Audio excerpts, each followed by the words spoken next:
Good morning everyone. How are you all? So let's start our today's class. आज हम पढ़ेंगे paper leak bill 2026 के बारे में. उससे पहले हम अपनी वोकैब करेंगे और फिर हम आर्टिकल रीड करेंगे. और अगर आपने अभी तक चैनल सब्सक्राइब नहीं किया है तो चैनल को सब्सक्राइब कर लीजिए. हमारा फर्स्ट वर्ड क्या है? डिटरेंस.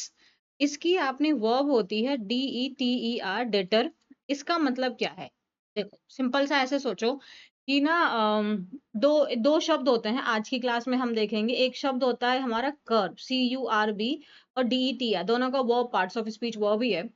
जैसे कि अगर हमने जो स्पीड ब्रेकर बनाते हैं, जो हम स्पीड ब्रेकर बनाते हैं, उनका बनाने का पर्पस क्या है? उनके बनाने का पर्पस है कि जो स्पीड है हम उसको कंट्रोल कर सकें, है ना. हम स्पीड पे लगाम लगाए, हम स्पीड को कंट्रोल कर सके. और डेटर क्या मतलब हो गया? इसको भी काइंड ऑफ ये रोकना ही है, लगाम है, बट दोनों का मतलब थोड़ा डिफरेंट ये हो जाता है. कर्व करने का मतलब है कि हम उसको कंट्रोल कर रहे हैं, है ना. अब बट डेटर का मतलब ये हो गया कि अगर हमने फाइन लगा दिया, हमने फाइन ऑलरेडी इतना ज्यादा लगा दिया है. हमने मान लेते हैं कि अगर आप ओवर स्पीडिंग कर रहे हैं तो उसका फाइन अगर मान लेते हैं 20,000 है. ठीक है. तो अब जो पर्सन है उसके ब्रेन में क्या हो गया है? एक फियर क्रिएट हो गया है. उसके ब्रेन में ऑलरेडी वो फियर क्रिएट हो गया है, जिसकी वजह से वो स्पीड को ओवर करने से पहले ही अपने आप को रोक लेगा. तो अब हमें स्पीड ब्रेकर की जरूरत नहीं पड़ी. मतलब मैं ये नहीं कह रही कि हम स्पीड ब्रेकर हटा देंगे, हम लगाएंगे नहीं. ऑब्वियसली दोनों के अलग अलग फंक्शन है. डेटर का मतलब हो गया कि हम उस काम को होने से ही कैसे रोक रहे हैं. हम कैसे रोक रहे हैं? उसके अंदर में डर पैदा करके. जैसे कि अब एक स्टूडेंट है ना. अब यहाँ पे समझो एक सीसीटीवी कैमरा जो हम लगाते हैं. तो सीसीटीवी कैमरा क्या करता है? वो आपकी चोरी को होने से रोकता है, उस पर कंट्रोल करता है. राइट. क्योंकि लेकिन अब अगर हमने ये लिख दिया कि भाई अगर आप चीटिंग करते हुए पकड़े जाएंगे, जब चीटिंग करते हुए अगर आप पकड़े गए तो आपको मान लेते हैं कि लाइफ लॉन्ग आपको स्कूल से निकाल दिया जाएगा. और किसी भी स्कूल में आपको मिनिमम 4 साल 5 साल तक एडमिशन नहीं मिलेगा. और ये चीज ना मतलब हो रही है. रिश्वत इसमें काम ही ना करे, करप्शन इस पे काम ही ना करे. तो हमारे अंदर डर पैदा हो गया. अब सेम सीसीटीवी कैमरा को हम यहाँ देखें. चलो यहाँ तो हमने ब्रेकर वाली बात, अलग अलग दो चीजें हो गई थी. यहाँ एक सीसीटीवी कैमरा क्या कर रहा है? रोकने का भी काम कर रहा है. बट अगर हमने यहाँ पे फाइन लगा दिया, अब वही फाइन अब क्या क्रिएट कर रहा है? एक तो उसको है कि देख सीसीटीवी कैमरा क्या करेगा, उसको पकड़वाने में हेल्प कर देगा. राइट. और उसको पता है कि जैसे ही मैं पकड़ा गया, मेरा क्या होगा कि इस स्कूल से तो मेरा एडमिशन लाइफ लॉन्ग कट गया. उसके बाद मुझे किसी और स्कूल में भी 3 4 साल एडमिशन नहीं मिलने वाला. और ऐसा है, मतलब नहीं मिलेगा, मतलब नहीं मिलेगा. हम लोग ऐसा कैसे करते हैं? हमें पता है कि अरे 2 4 2 रुपया देके छूट जाएंगे. हमें लूप होल्स पता है, जिसकी वजह से पनिशमेंट, पेनल्टीज बहुत हैवी होने के बावजूद भी क्राइम कमिट होता है.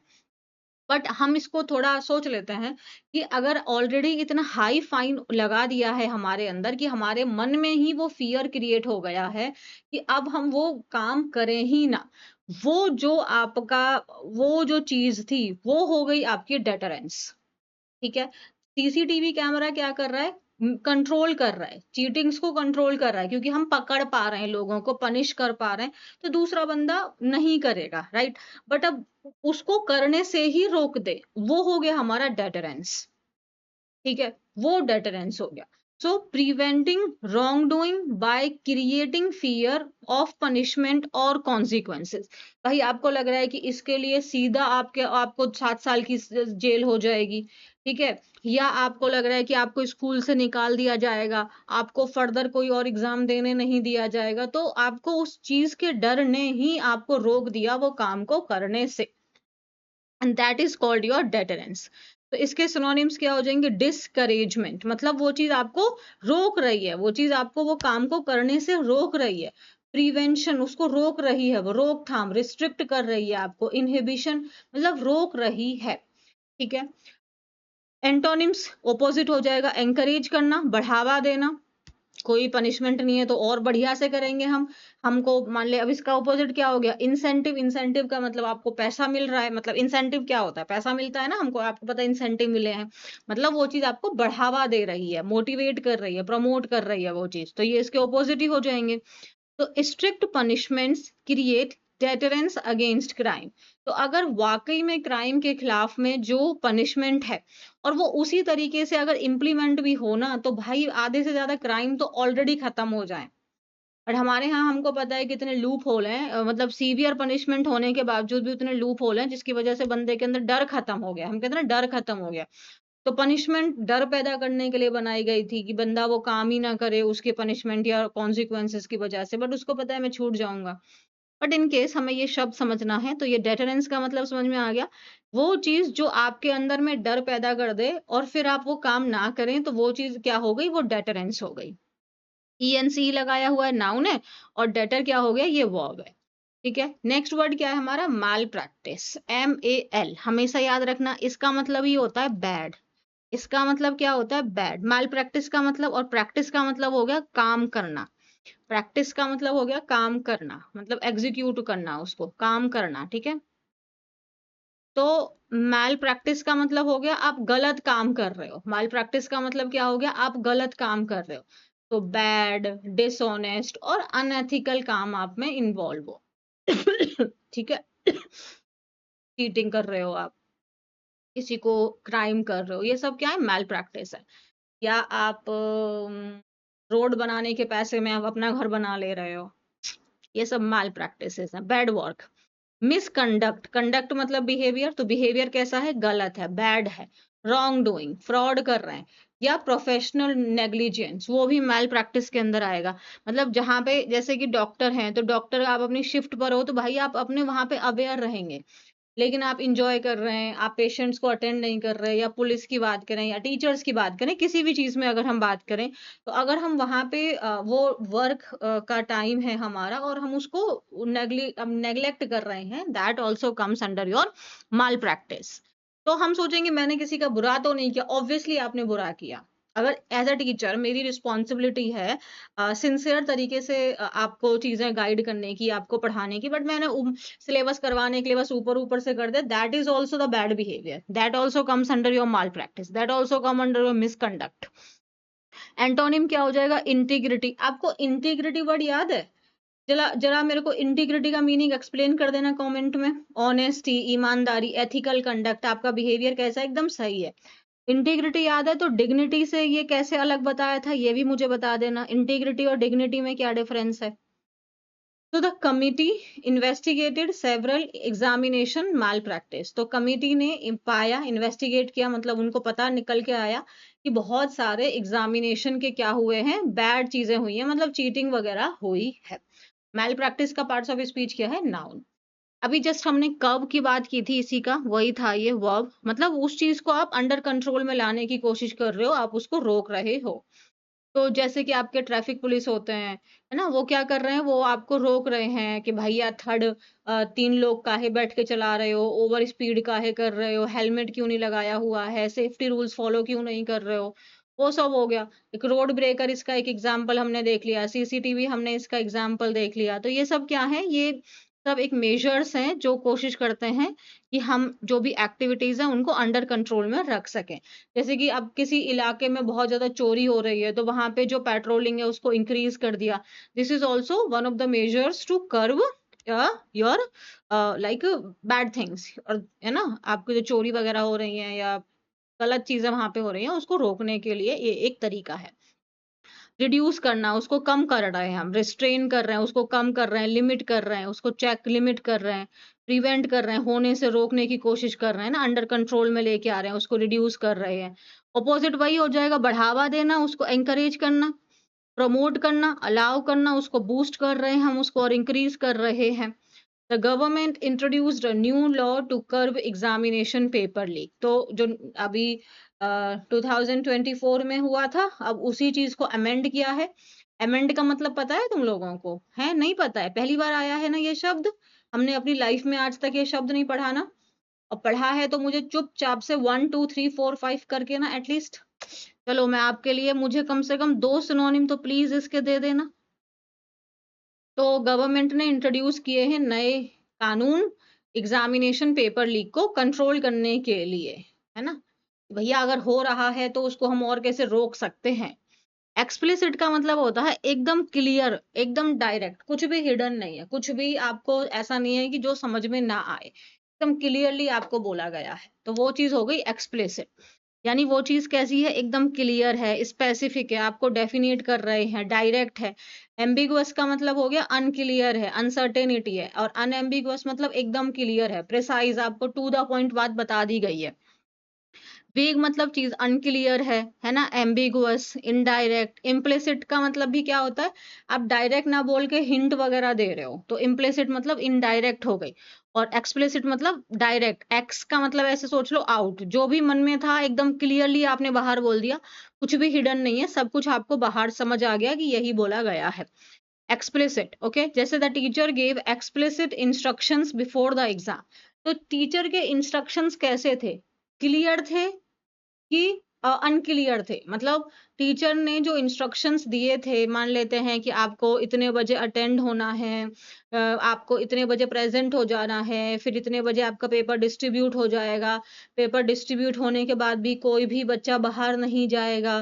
तो ये जो उन्होंने इंस्ट्रक्शंस दिए थे, इसमें कुछ भी ऐसा था जो आपको समझ में नहीं आया, सब समझ में आ गया। यानी कि उनके इंस्ट्रक्शंस कैसे थे, एक्सप्लिसिट थे, यानी कि वो एकदम क्लियर थे, कुछ भी उसके अंदर में अनसर्टेनिटी नहीं थी। तो एक्सप्लिसिट मतलब एकदम क्लियर, स्पेसिफिक, उन्होंने सब कुछ बता दिया, डेफिनेट था सब कुछ। और एक्सप्लिसिट का पार्ट्स ऑफ स्पीच क्या होता है, एडजेक्टिव, क्योंकि इंस्ट्रक्शंस के बारे में बता रहा है। इंस्ट्रक्शंस नाउन है, नाउन को जो बताए वो एडजेक्टिव होता है, और एक्सप्लिसिटली होता तो वो एडवर्ब होता। एक teacher gave, teacher explicitly gave his instructions, ऐसे बोल देते हम।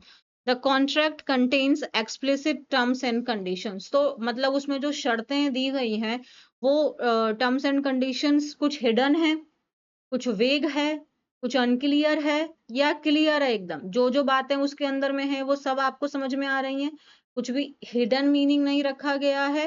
दैट मीन्स एक्सप्लिसिट है वो चीज, यानी कि एकदम क्लियर है। Parts of speech adjective, terms and conditions के बारे में बता रहा है।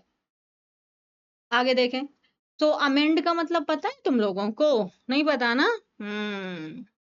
कैसे पता होगा, पहली बार जब हम ये शब्द पढ़ रहे हैं तो। सही बात है ना, नलायको। What are the bill public examinations prevention of unfair means amendment bill? बता देना भैया, अमेंडमेंट, अमेंड का मतलब क्या होता है। बाकी कुछ सुधार करने को लेके हमने पढ़ा था, रेक्टिफाई, करेक्ट, इम्प्रूव, कुछ था।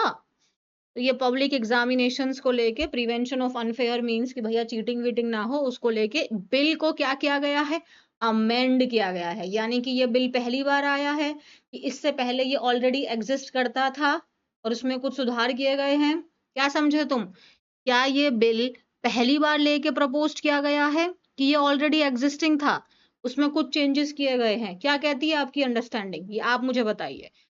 ऐसा नहीं है ना कि तुम लोग सिर्फ पढ़ पढ़ के चले जाओ और मुझे कुछ आंसर ही ना दो। The government on Monday introduced in the Lok Sabha a bill providing for harsher penalties and time-bound investigations into examination paper leaks. So government ने मंडे को, on Monday, अब हम छोटी छोटी चीजें नोटिस करेंगे, जब भी हम नेम ऑफ द डे अगर हमें कभी भी मिलेगा तो हम उसको हमेशा, जैसे हम राइटिंग करते हैं ना, तो राइटिंग में हमें छोटी छोटी चीजें याद हो जाती हैं। अब आपने देखा मंडे लिखा हुआ है, यानी कि हमारे 7 दिन हो गए, वैसे ही जनवरी फरवरी यानी मंथ के 12 दिन हो गए, तो यानी कि ये प्रॉपर नाउन है। तो जब भी ये सेंटेंस में किसी भी हिस्से में आएंगे, आगे पीछे, हमेशा उसका फर्स्ट लेटर कैपिटल होगा। तो मंडे का एम कैपिटल है, और नेम ऑफ द डे के साथ में कौन सा प्रपोजिशन आता है, on. So on Monday, on Tuesday, on Wednesday, यानी सोमवार को। तो गवर्नमेंट ने मंडे को, ये होता है स्टैंडर्ड डेट लिखने का तरीका। ये एक एग्जाम में आया हुआ था, आई थिंक स्टेनो के एग्जाम में करेक्ट डेट का ही एरर बना था। तो मंडे को इंट्रोड्यूस किया लोकसभा में क्या, एक बिल, जिसमें उन्होंने बोला कि भाई और हार्शर पेनल्टीज, मतलब इसका मतलब वो बिल पहले से था, पहले से उसमें कुछ पेनल्टीज थी, बट अब उन पेनल्टीज को और कठोर बना दिया है, उनको और सीवियर कर दिया है, उनको और स्ट्रिक्ट कर दिया है ना। हार्शर का मतलब ER, हार्श। हार्श आपका क्या होता है?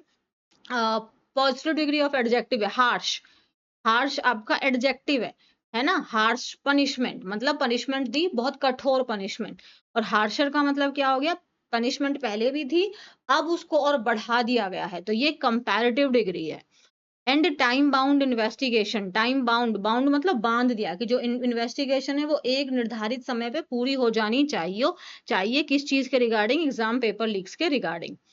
The primary purpose, primary मतलब main purpose of the bill is to strengthen the existing anti-cheating law, curb exam malpractices, ensure time-bound investigations, provide speedy trials, and establish enhanced deterrence against organized crime groups and institutions to safeguard transparent merit-based selection. तो primary purpose क्या था अगर हमसे पूछा जाए तो बहुत बड़ा सा था। क्या वैसे मेन प्राइमरी पर्पस अगर हम देखें, is to strengthen. Strength adjective है, EN लगा के वर्ब बना दिया, टू के बाद में वर्ब आया है, ठीक है। इज टू व्हाट, क्या पर्पस है उसका? स्ट्रेंथन, उसको मजबूत बनाना। एग्जिस्टिंग एंटी, भाई एग्जिस्टिंग, मैंने तुमसे पूछा अमेंडमेंट बिल, तो मतलब ये बिल ऑलरेडी एग्जिस्ट करता था, उसमें बदलाव किए गए, तभी तो यहाँ देखो दिख रहा है ना एग्जिस्टिंग। पहले ऑलरेडी एंटी चीटिंग लॉ था, अब उसमें कुछ चेंजेस किए गए हैं, तभी तो वो अमेंडमेंट कहला रहा है ना। तो उसमें ही उसको और मजबूत बनाना इसका मेन पर्पस था। जो आपकी ये जो गलत काम हो रहे हैं उसको हम कैसे और रोकथाम लगा सकें, उस पे ये सुनिश्चित करें कि जो अगर भैया हो गया तो वो जो इन्वेस्टिगेशन है वो भाई एक निर्धारित समय पे कंप्लीट हो जाए। उसके बाद में स्पीडी ट्रायल्स, जो अभी ट्रायल चल रहा है ना, जो अभी जुडिशियल प्रोसीडिंग में है, तो वो भी तेजी से हो जाए। और एस्टैब्लिश इनहैंस्ड डेटरेंस अगेंस्ट, मतलब अब हम भैया और पनिशमेंट हमें और स्ट्रॉन्ग कर रहे हैं। ऑर्गेनाइज्ड क्राइम्स ग्रुप्स, मतलब भाई देखो क्राइम हो रहा है ना, तो एक बंदा नहीं कर रहा है, इसमें पूरी पार्टी इन्वॉल्व है, मतलब छोटे बंदे से लेके मेन मुद्दे तक। तो ये टोटल जैसे ऐसे मान लो कि पेपर है एक, है ना, और आपका जो पेपर है वो ना ये पेन पेपर वाली ऑफलाइन मोड में होता है। तो मान लो वो प्रिंट के लिए गया, ठीक है, वहां से ऑफिशियल बंदे ने ही चोरी ले लिया किसी बंदे ने, या वो प्रिंट पे गया तो वहां से बंद पेपर चोरी हो गया। फिर वहां से ऑब्वियसली यार देखो कोचिंग इसमें इन्वॉल्व हो ही जाती है, उन्होंने खरीदा फिर अब कौन, एक पर्सन मान लो ओनर या CEO जो भी था उसने बाय कर लिया, अब कोई दूसरा पर्सन इन्वॉल्व हुआ जो स्टूडेंट्स तक बेच रहा है, और ये प्रिंट वाला अलग से बेच रहा है। इस तरीके से एक जो भी ये सारे के सारे लोग हैं ना, ये ऑर्गेनाइज्ड क्राइम के अंदर आए हैं। और वो इंस्टीट्यूशंस भी, ताकि सेफ गार्ड कर सकें, मतलब बचा सकें, ट्रांसपेरेंट मेरिट बेस्ड सिलेक्शन हो, चीटिंग के थ्रू नहीं हो। A copy of the proposed bill was circulated among members of parliament on July 25, 2026, before it was formally introduced in the Lok Sabha on July 27, 2026. So यानी कि a copy of the proposed bill, यानी पहले ही ये जो members of parliament है उनको 25 जुलाई को इसकी कॉपी मिल चुकी थी, और 27 जुलाई को इसको फॉर्मली इंट्रोड्यूस किया गया लोकसभा के अंदर में। यहाँ पे एक शब्द आया है ट्रायल, यहाँ पे एक शब्द आया है ट्रायल। अगर मैं यहाँ पे ये वाला शब्द लिखूं, इसका मीनिंग पता है आपको? इसका मीनिंग पता है तो जरा कमेंट कर देना। What are the newly established timelines for completing investigations and trials under the proposed bill? तो अभी हमने देखा कि टाइम बाउंड आपका इन्वेस्टिगेशन कंप्लीट होनी चाहिए, तो क्या नई टाइमलाइन क्या है ये बोला गया है। तो investigations must be concluded with in 60 days, whether conducted by local police, central investigation agencies और a special task force। मतलब टोटल बोला गया है कि चाहे अब वो उस इन्वेस्टिगेशन में आपकी लोकल पुलिस के द्वारा की जा रही हो, या फिर उसमें CBI इन्वॉल्व हो गई हो, है ना, या फिर उसमें आपके जो स्पेशल टास्क फोर्स जो बनाए गए हैं कोई भी इन्वॉल्व हो, लेकिन जो इन्वेस्टिगेशन है वो आपका मस्ट बी कॉन्क्लूड, मतलब डेफिनेटली ये हो जाना चाहिए 60 दिन के अंदर, यानी कि 2 महीने के अंदर में ये इन्वेस्टिगेशन, जांच पड़ताल का जो प्रोसीजर है ये 2 महीने के अंदर हो जाना चाहिए। जांच पड़ताल की बात हो रही है, जजमेंट की बात नहीं हो रही है। मस्ट की बात अगर हम जब भी करते हैं तो मस्ट बताता है डेफिनेट को, मतलब ये काम होना ही चाहिए। हम आपको सजेशन नहीं दे रहे हैं, ये कंप्लीट है, मतलब you must do this. Like अगर जैसे मैंने आपसे ये क्वेश्चन पूछा है, then you must answer this word trail. Okay, you must means you, like मैं आपको ऑप्शन नहीं दे रही हूँ, यू हैव टू, ये वाली बात होगी। मस्ट वो है, शुड मतलब यू शुड आंसर, मतलब चॉइस है आपकी, करो तो ठीक है, ना करो तो भी आपकी मर्जी है। And trials must be wrapped up within 3 months of the charge sheet being filed in the designated special task special fast track courts. अभी देखो हमने बोला इन्वेस्टिगेशन की, कि इन्वेस्टिगेशन आपकी 60 दिन के अंदर कंप्लीट हो जानी चाहिए। अब और उसके बाद में क्या बोला, और जो ट्रायल्स हैं वो भी must be wrapped up with in 3 months of the chargesheet. जैसे ही अब पुलिस की इन्वेस्टिगेशन कंप्लीट हो गई, उन्होंने अपनी चार्जशीट फाइल कर दी, अब वो जो पूरा केस है, अब जो कोर्ट के अंदर में जब वो केस आ चुका है, तो जो उसका पूरा प्रोसीडिंग है वो विद इन कितने महीने में, 3 महीने के अंदर में वो रैप अप हो जाना चाहिए, मतलब वो भी क्लोज हो जाना चाहिए। Also, High Court appeals must be heard by division bench and resolved within 3 months। मतलब वही बात है कि हाई कोर्ट की अगर वो अगर अपील हाई कोर्ट में ही जाएगी पहले तो वो भैया डिवीजन बेंच के द्वारा, मतलब मस्ट बी टू जजेस उसमें इन्वॉल्व होने चाहिए उस बेंच में, और वो 3 महीने के अंदर में रिजॉल्व हो जानी चाहिए। तो मतलब सिंपल सी बात, अगर हम इसका जिस्ट निकालें तो ये कह रहा है कि इन्वेस्टिगेशन 2 महीने में, और इसका जो ट्रायल है यानी कि जो पूरी जुडिशियल प्रोसीडिंग है वो 3 महीने में रैप अप हो जानी चाहिए। तो टोटल 5 महीने में सब कुछ हो जाना चाहिए। How have the penalties for general offences under section 10(1) being revise. मतलब ये जो पेनल्टीज हैं इनको क्या रिवाइज कर दिया गया है। तो जो पहली पेनल्टी थी वो थी आपकी 3 से 5 साल की in jail and a fine up to 10 lakh. मतलब पहले जो था आपका वो 3 से 5 साल तक का था जेल में, और फाइन था 10 लाख का। अब क्या कर दिया है, जो आप एक और दूसरा क्वेश्चन बन गया कि जो पहला लॉ बना था ना चीटिंग को लेके, एंटी चीटिंग लॉ, वो बना था 2024 में, आपको पता है। तो जो आफ्टर इंडिपेंडेंस हमारा कोई चीटिंग हो ही नहीं रही थी, हमारा फर्स्ट लॉ ही एंटी चीटिंग को लेके बना है 2024 में। तो उसमें जो आपका, अब ये मुझे सेक्शन 10 के अंदर में ये कौन सा आता है ये मुझे नहीं पता है, बट उसके अंदर जो भी पहले पेनल्टी थी वो 3 से 5 साल तक की जेल थी। मतलब 3 से 5 साल की आपको जेल हो जाएगी और 10 लाख तक का आपको फाइन लगेगा। मतलब ये नहीं बोल रहा कि 10 ही लाख, हो सकता है 5 लाख का भी लग जाए। अप टू का मतलब है 10 लाख तक, ये हाई लिमिट है, अब इसमें से कितना भी हो सकता है। अब क्या हो गया है, अब वो इंक्रीज हो के एस्केलेटेड, मतलब इंक्रीज होके अप टू 10 ईयर, मतलब पहले 3 से 5 साल थी, अब 10 साल तक हो गई है। मान लो 7 साल 8 साल ऐसे। और फाइन जो पहले 10 लाख तक था, अब वो 50 लाख हो गया है। मान लो 40 लाख 30 लाख ऐसे करके ये बोल दिया। उसके बाद में what are the revised penalties for service providers. अब सर्विस प्रोवाइडर्स जो आपके जैसे सेंटर वगैरह होते हैं जहाँ पे आपका एग्जाम पड़ा होता है, तो वो सर्विस प्रोवाइड कर रहे हैं, है ना। और उनका फिर मैनेजमेंट है, तो अगर वो इसके अंदर पाए गए कि सर्विस प्रोवाइडर इन्वॉल्व है, उनके वहां से चीटिंग हुई है, उनका मैनेजमेंट इसमें इन्वॉल्व है, तो भाई उनका क्या फाइन हो गया है।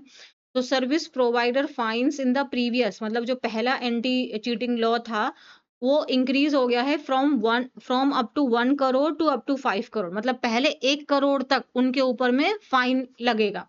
अगर सर्विस प्रोवाइडर और उनका मैनेजमेंट पाया जाता है कि उनके द्वारा पेपर में हेरा फेरी हुई है, तो उनको 1 करोड़ तक का फाइन लगेगा। अब वो चीज हो गई है 5 पे।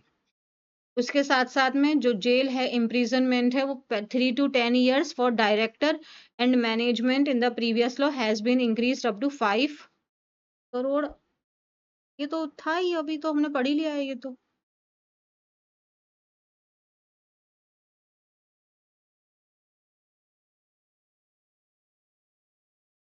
ये तो हमने ऑलरेडी पढ़ लिया ना। हाँ, ये तो हमने ऑलरेडी पढ़ लिया, ये रिपीट हुआ है। उसके बाद में what punishment apply to incharge personnel. Incharge personnel का मतलब क्या हो गया कि जैसे अभी हमने बात की थी कि अब जो आपके पूरे उस ऑर्गन, जैसे एनटीए है, ये टोटल आता है ना पेपर को ऑर्गेनाइज करवाने के लिए। या जैसे बैंक में बात करें, तो बैंक में मान लेते हैं कि बैंक ने जिसको दे दिया है भाई कि उनके पास ये टेंडर है, तो अब उनका पूरा भाई ऑफिशियल्स आ गए ना, उनके पूरे आपके स्टाफ आ गया। तो अगर वो लोग पाए जाते हैं तो उनका क्या पनिशमेंट है। तो imprisonment from 5 to 10 years, escalated from 3 to 10 years। अच्छा, मतलब पहले क्या था, 3 से 10 साल तक का था, अब मिनिमम कर दिया है 5। मतलब यही चेंज मान लेते हैं कि पहले मिनिमम 3 था, 3 से 10 था, अब मिनिमम हो गया है 5। मतलब अगर मिनिमम अगर ये कोई पकड़ा भी गया तो मिनिमम 5 साल के लिए तो जेल जाएगा ही जाएगा। और fine of 5 crore hiked from 1 crore. Okay, पहले 1 करोड़ तक का था, अब वही 5 करोड़ हो गया है। सेम एज सर्विस प्रोवाइडर के लिए भी है, for incharge personnel under the proposed bill. ये प्रपोज्ड बिल है, अभी ये लॉ नहीं बना है, मतलब अभी ये सब चीजें अप्लाई नहीं हुई है। What are the enhanced penalties for organized crime under section 1? मतलब यही कि अब इसमें भाई सारे बंदे इन्वॉल्व है, छोटे बंदे। इन पर्सनल वाला का हो गया, ये आपके इंचार्ज पर्सनल मतलब ऑफिसर्स का हो गया कि जिनको वो टेंडर पास है, अगर वही लोग इसमें इन्वॉल्व हो गए। अब ऑर्गेनाइज्ड का मतलब हो गया कि जैसे कि प्रिंट करने को आया पेपर, वहां से चोरी होते हुए सब जगह चला गया, तो वो जो लोग हैं उनको क्या है।